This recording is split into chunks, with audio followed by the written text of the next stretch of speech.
lo mismo que hemos visto hace instante, pero en modelo hidráulico. Acá está el barraje fijo, ¿no? Acá está la poseta de disipación, acá está la compuerta de limpia y acá está la toma. Este es un modelo hidráulico pues tridimensional, ¿no? Ya, y aquí vemos algo ya más real, ¿no? Ya de funcionar. Vista posterior, por supuesto, es el río otra vez. Acá está la captación, vista aguas abajo, acá está el canal donde ingresa el agua hacia la zona de riego. Acá está el barraje fijo, está pasando por el agua por encima del barraje fijo. Acá está el barraje móvil, las compuertas, y el sentido del río viene así, ¿no? Y aquí también, no sé si se dan cuenta, se puede observar algo, ¿no? Aquí hay una curva. Entonces también, ya con este criterio, con lo que ustedes ya están pensando, y si ustedes fueran ahí, entonces lo primero que dirían, aquí hay que recomendarles que hagan algo, aquí hay que hacer unos espigones, ¿no? Para encauzar más el río, porque de lo contrario puede romper. Si es que esta zona, dependiendo cómo esté esta zona, no si es una zona rocosa, dura, bueno, puede durar un poco más, pero si es una zona que podría ser erosionable, el río puede escaparse por acá. Entonces ya con el pensamiento que tienen ahora ya ustedes pueden corregir o opinar. Es otra boca toma, que es ese proyecto de Tinajones. Aquí podemos ver el barraje fijo, una partecita de la foto, esto continúa. Después tienes la compuerta del barraje móvil, ahí están los pilares, la ventana de captación, están las rejillas antes de la ventana de captación. Aquí hay una compuerta de emergencia llamadas stop-lock, ¿no? Esta es una forma de boca toma en el proyecto de Tinajones. Esta es la boca toma del proyecto Olmos, una boca toma con barraje mixto. Y tiene una poza, su caudal de diseño pues, de 100 metros cúbicos por segundo en el río Olmos. Hay un tremendo pilar, ¿no? Que está la compuerta de limpia, pero la captación es un diseño muy particular, por eso que decía, este sí cambia el esquema tradicional, porque en el barraje, el conducto va a salir por el medio del barraje, aquí como si fuera un pequeño, un conducto cerrado por debajo de esta estructura, y el agua sale por acá. Cruza, y aquí tenemos un barraje con dientes amortiguadores, ¿no? Es un diseño distinto, ¿no? Acá está, ¿no? Este visto en plano.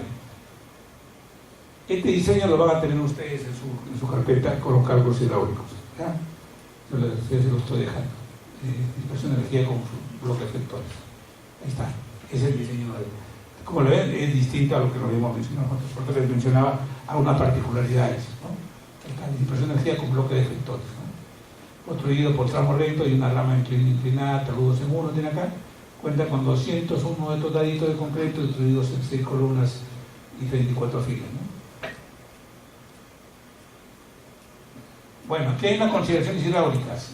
Este es el río, este es la captación. Evidentemente que el caudal que ingresa a la captación será igual. El caudal que va a pasar será el caudal total menos el caudal que está ingresando acá, ¿no? Es por cuestión de deducción nada más. El ángulo, este ángulo puede variar, no hay una limitación. ¿A dónde debe orientarnos este ángulo? ¿Bien a dónde va la zona de riego? Pues seguramente que si la zona de riego está por aquí, es que el ángulo lo hemos puesto porque la zona de riego tiene esta dirección. Pero si la zona de riego estuviera por acá, ¿por qué tendríamos que hacerlo por acá? Sin sentido, tendría que ser por acá, ¿cierto? O de repente perpendicular y hacer una curva para el palo. Pero ya eso depende del criterio del proyectista. Las tomas del agua pueden ser de dos formas. Una toma directa o con barraje, en este caso con un pequeño barraje, con superficie, y existen sus fórmulas de mecánica y ruidos que se utilizan para cada caso.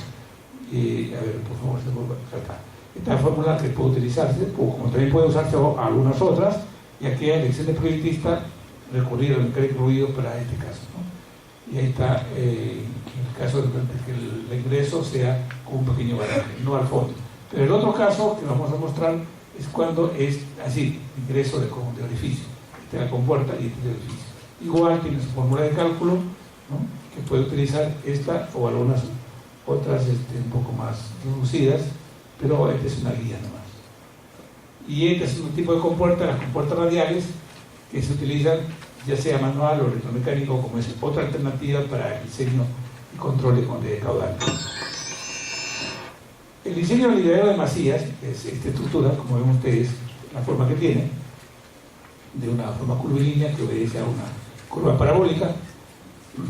El diseño, la carga hidráulica, hay que diseñar la carga hidráulica para la captación. Este es el barraje y este sería la ventana de captación, ¿no? Aquí hay una altura de la ventana por donde salía el agua, y este le llamamos DN, la ventana, este es el barraje, ¿no? ¿Cómo determinamos la altura del barraje? Esta altura del barraje, a ver, aquí hay algo importante que hay que aclarar, ¿ya? Porque, ¿qué sucede? Que a veces toman algunos textos o algunos otros, unos diseños sin mayor análisis y lo repiten, y ahí puede estar el error. Por ejemplo, si yo quiero determinar la cresta de este barraje, según el planteamiento, este es tomado de un texto, por eso que les digo, para hacer ese comentario.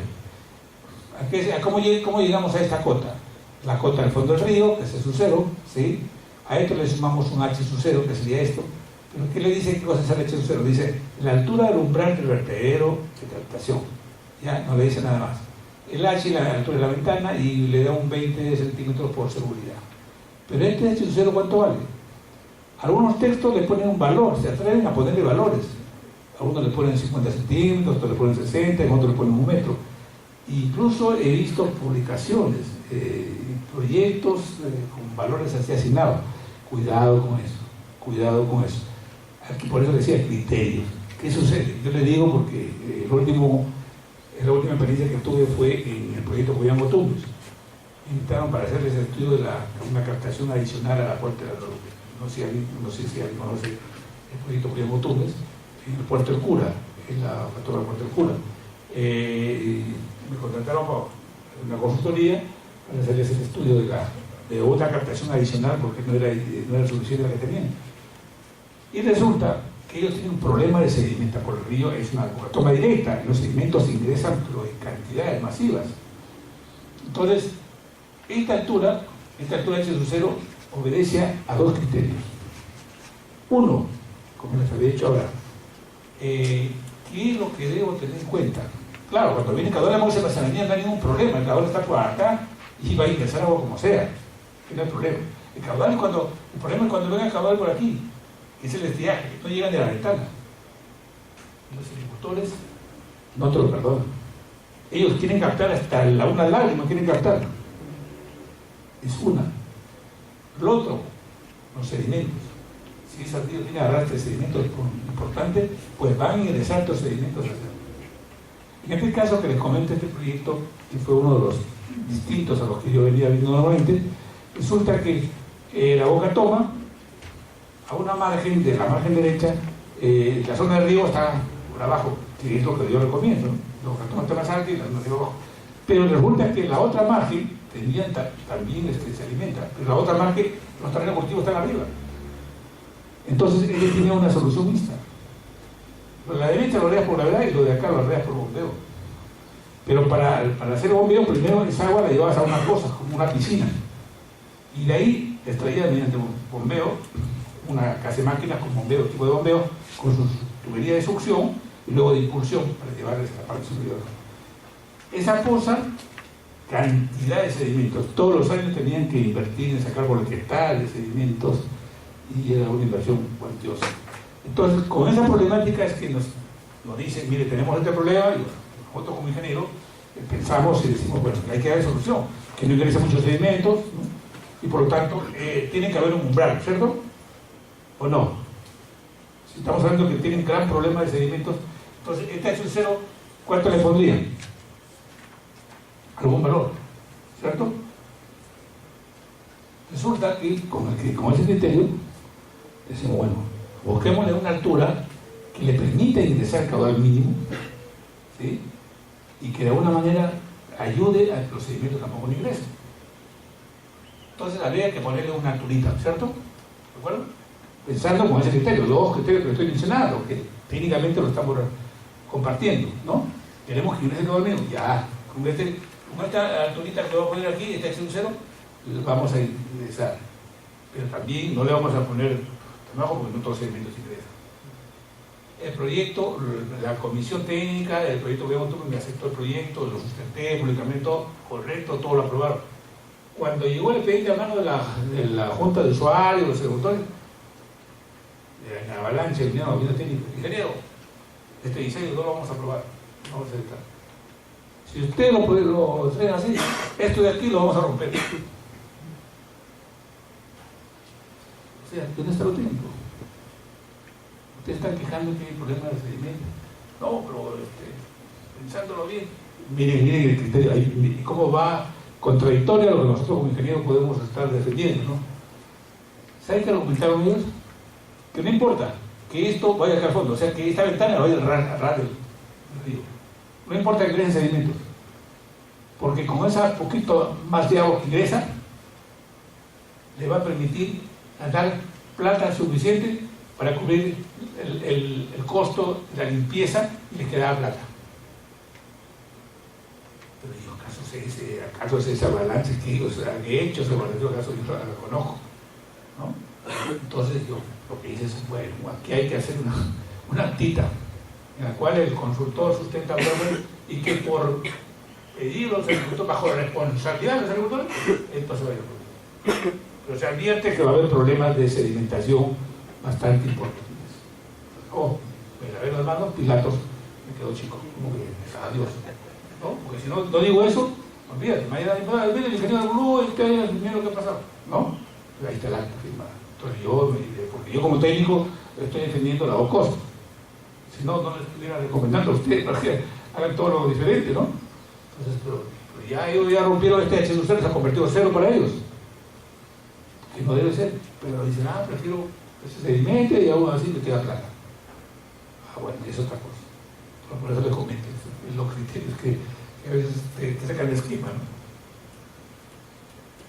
Bueno, y la fórmula para calcular el caudal que pasa por el barraje se calcula con esta fórmula que la conocemos de la mecánica de los fluidos, ¿no? El caudal sobre el vertedero es igual a un coeficiente de descarga variable C multiplicado por la longitud efectiva de la cresta del barraje y la carga hidráulica sobre la cresta, incluyendo la carga de velocidad.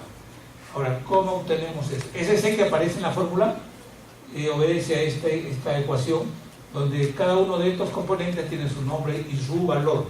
C0 es un coeficiente que se llama la profundidad de llegada, caso 1, caso 2, caso 3 y caso 4, son 4 efectos, ¿ya? 4 efectos que se van a obtener de una relación que vamos a ver luego en los memoramas, y que se luego ingresan a esta ecuación, se multiplica el valor de C y obtenemos el valor de C, ¿no?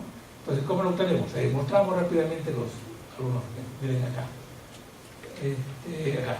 Entonces, el valor de C0, ¿cómo lo obtengo? Ingreso con el valor de P más H0. Entonces, P es la altura del barraje, ¿no? Altura del barraje. Y el H0 es la carga del proyecto.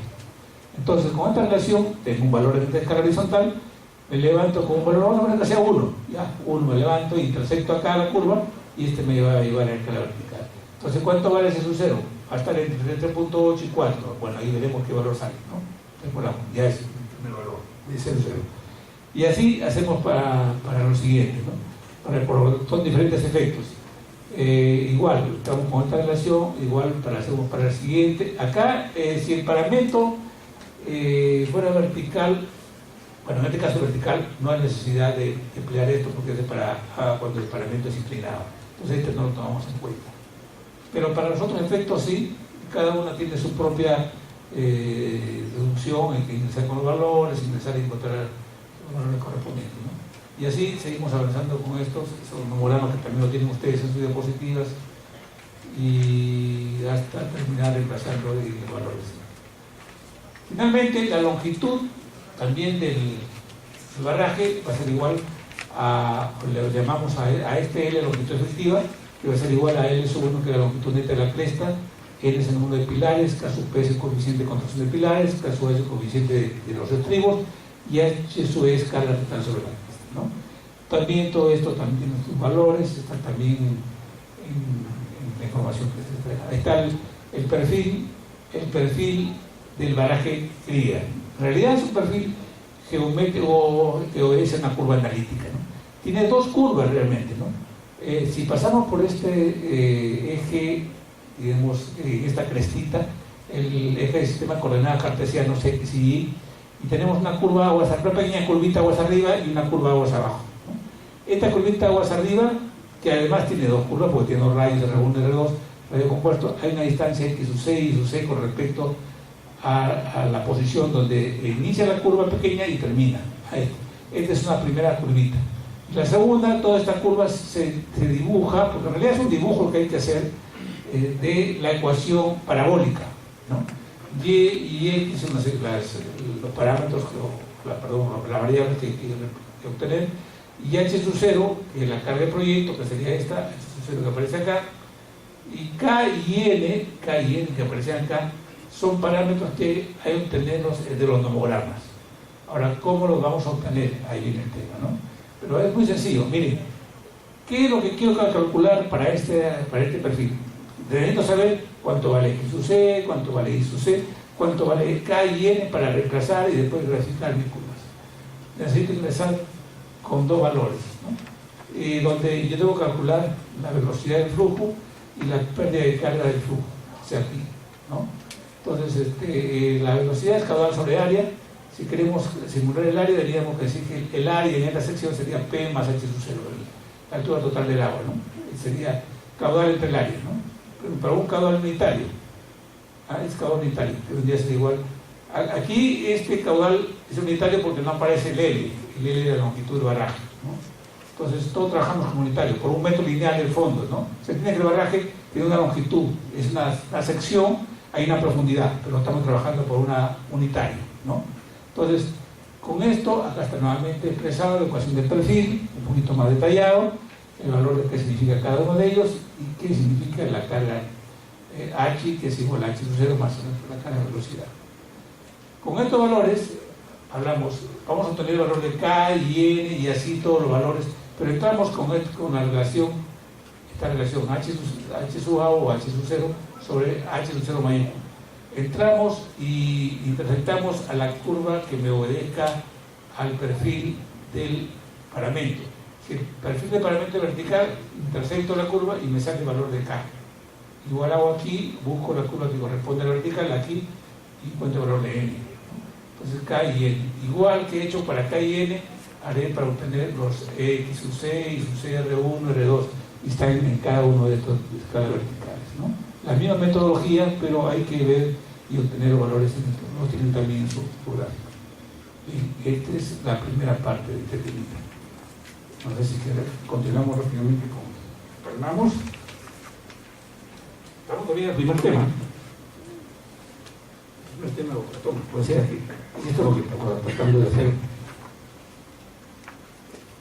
Aprovechar al máximo el tiempo.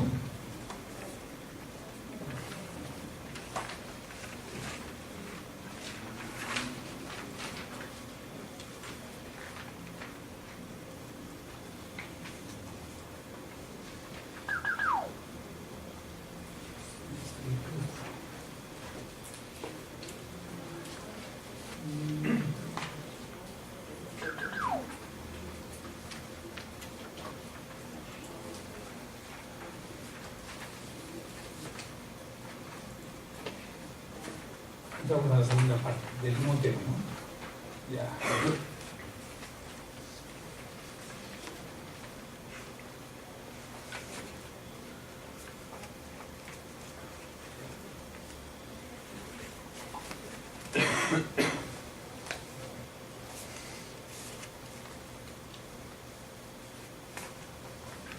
Estamos perdiendo agua. Ya recuperaremos más tarde, ¿no? Hidráulico que se le acaba el agua se tiene que recuperar esto, ¿no? Bien, vamos a continuar. Como hay ganas de avanzar, el tiempo es limitado y hay que aprovechar el tiempo al máximo. La segunda parte, respecto al mismo tema. Estamos ya en la posa del barraje, ¿no?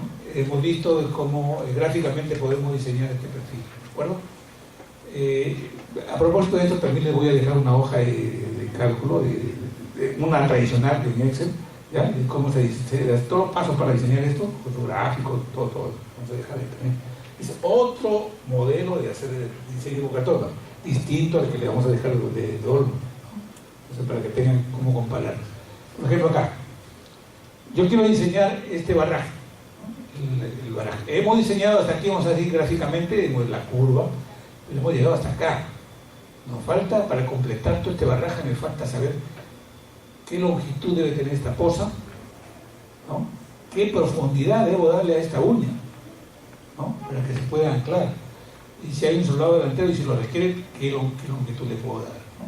Entonces nos falta completar esto. Incluso determinar el espesor de la poza. ¿Qué hacer? Empecemos.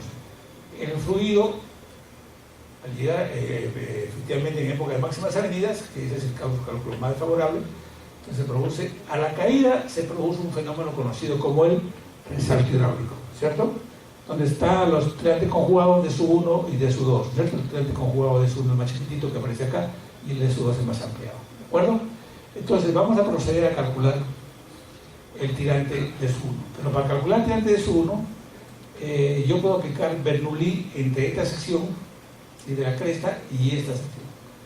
Esta ecuación que yo planteo entre la cresta y este punto, o sea, yo trazo una línea horizontal siguiendo la línea de la poza y establezco la energía en esta posición comparada con la energía acá.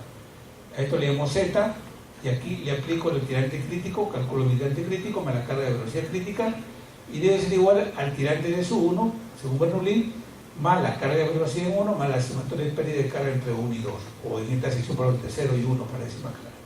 Esta ecuación me simplifica todo esto. Calculo y reemplazo valores. Puedo calcular el tirante crítico, puedo saber cuánto vale Z, porque conozco la cota en la cresta y conozco la cota en el fondo, y saco el valor de Z. Calculo el tirante crítico, calculo la velocidad crítica. Todo esto es calculable. En el segundo miembro de la ecuación me va a quedar todo en funciones de SU1. Incluso esta carga la puedo convertir a función de SU1. Debo calcular cuánto vale SU1. Por tanteos, yo obtengo cuánto vale SU1. Ya sabría cuánto vale de SU1 o I SU1 según la figura que tengo. Me falta calcular el día SU2 o de SU2. Para esto puedo recurrir a esta fórmula en función del tirante de SU1 o puedo calcularla con número de flujo, ¿no? Para utilizar la fórmula última. O sea, de ahí de espejo y cuento de SU2 o de SU2. Es cuestión de letras, no se trata de cosas distintas. Es de SU2 o I SU2, ¿no? Entonces, de esa manera. Ahora, aquí viene algo importantísimo. En la poza, hemos dicho en la poza disipadora, hay que calcular el número de flujo, que ahí lo mostré acá, el número de flujo. Este número de flujo, que está aquí, es muy importante. ¿Por qué? Porque de acuerdo a ese número, yo voy a saber qué tipo de poza es la que voy a diseñar. Aunque diseñar precisamente no, porque ya está diseñada, sino porque ya está recomendada por la Bureau of Reclamation de los Estados Unidos, y lo que voy a hacer es utilizarla.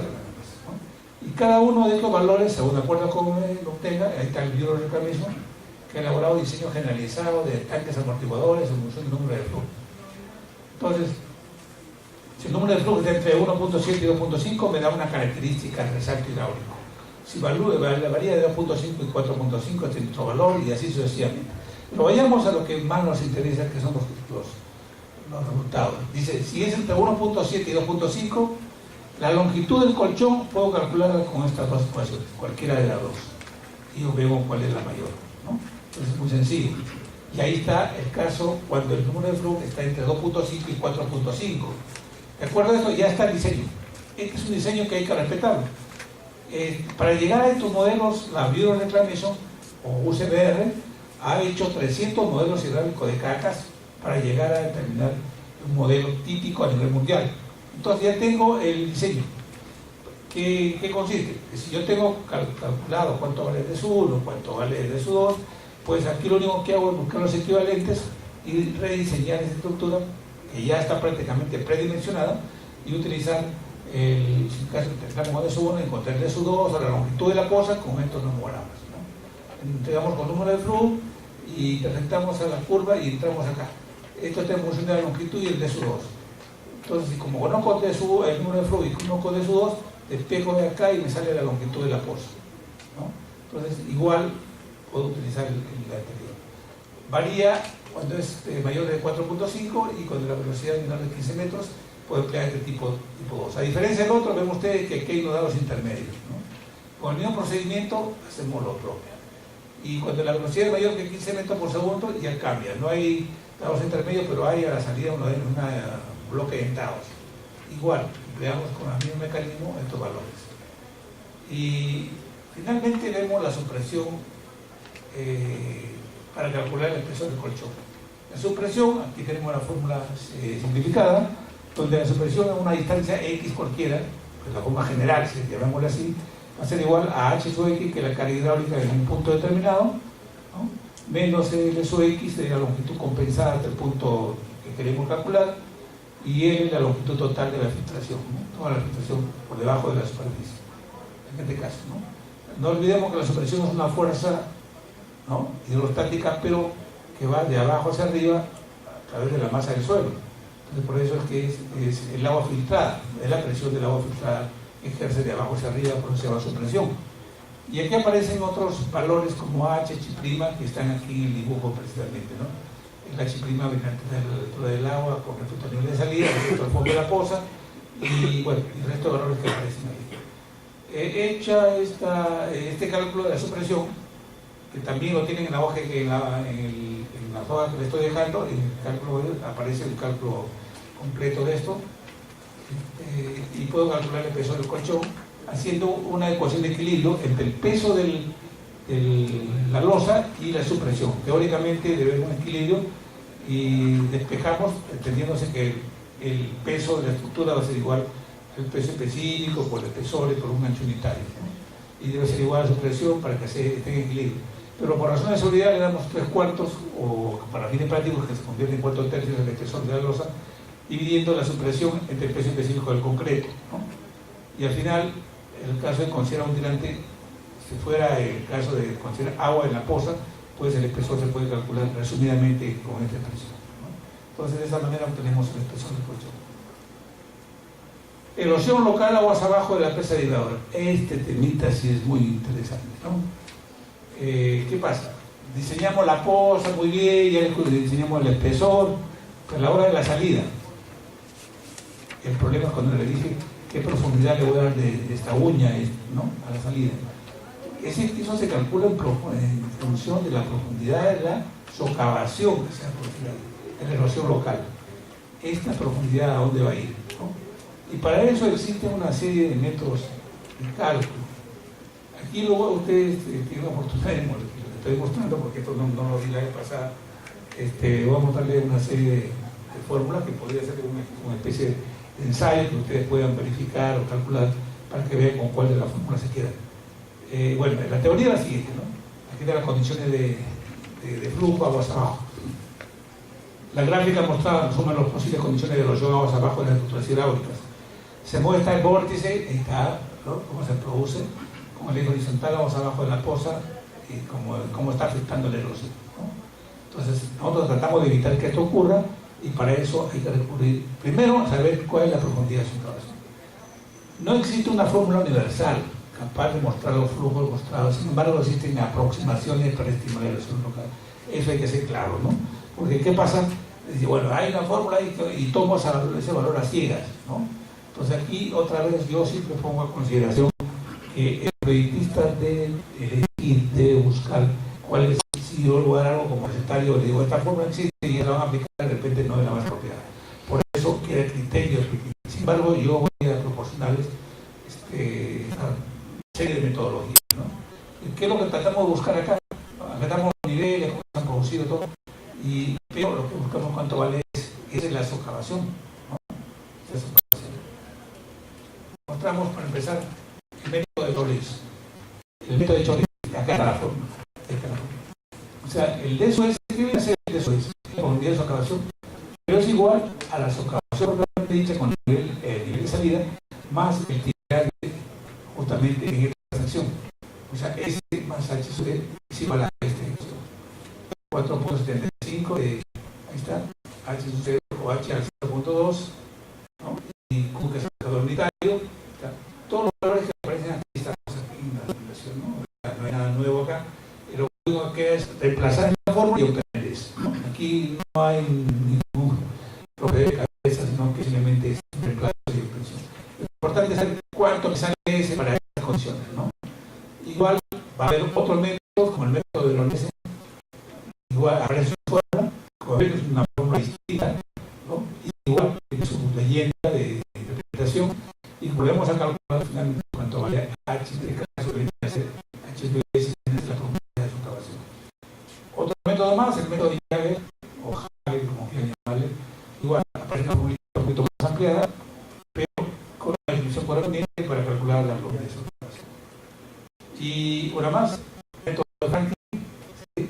Igual con la fórmula, con la misma intención, y como verán, pues aquí hay una serie de fórmulas y una más, por acaso.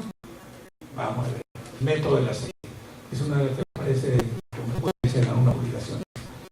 Aquí tenemos el R, bueno, aquí el XR, que es el nivel del más abajo hacia el nivel de socavación.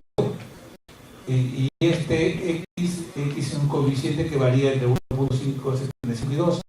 R es la profundidad de socavación. ¿Sí? Este elemento es igual al S. Y R1 que es un valor para Dios.